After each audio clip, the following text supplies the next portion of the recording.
Well, Labour have hailed the local election results, which have been coming through overnight and through the morning, as a major turning point after they won three Tory flagship boroughs: Wandsworth, Westminster and Barnet. Now, just to put that into context, Wandsworth has been Tory controlled since 1978, and Westminster, here the heart of national government, the home of Parliament, that has been Tory run since 1964. So hugely symbolic victories for Labour, and quite understandably Sir Keir Starmer has been out celebrating those with Labour activists this morning. And I don't think there's any question that this will add to the pressure on Boris Johnson from Conservative MPs who are already criticising him over Partygate and over the way that the government has been handling the cost of living crisis, which have clearly been factors in those council results, which have come in those flagship boroughs overnight.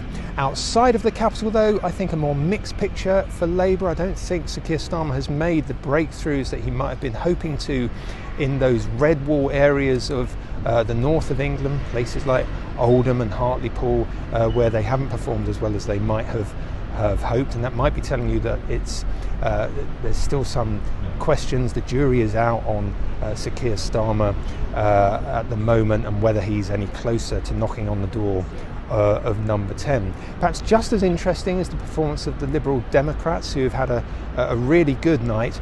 They've won the most seats of any major party in the council elections in England. They're up 58 compared to Labour, which are up 35 by lunchtime with those counts in, and we've got just over half of the number of councils declared so far.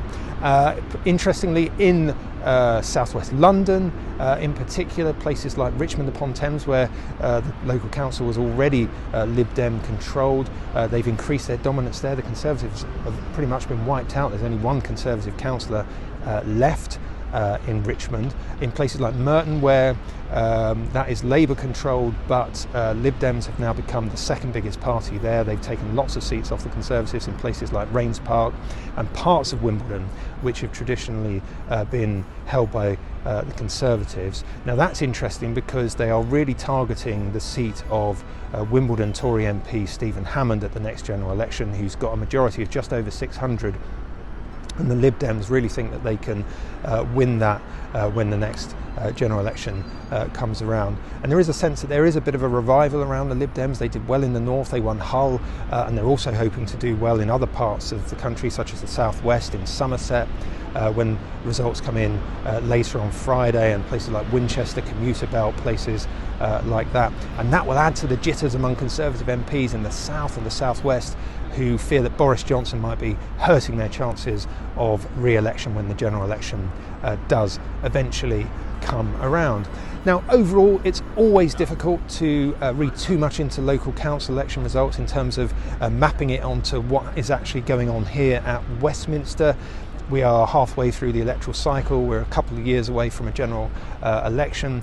Voters often want to give the government, send the government a bit of a message halfway through the electoral term. Clearly, they vote on local issues, and it's not always the national issues that we obsess about here at Westminster that actually lead to the results that we see.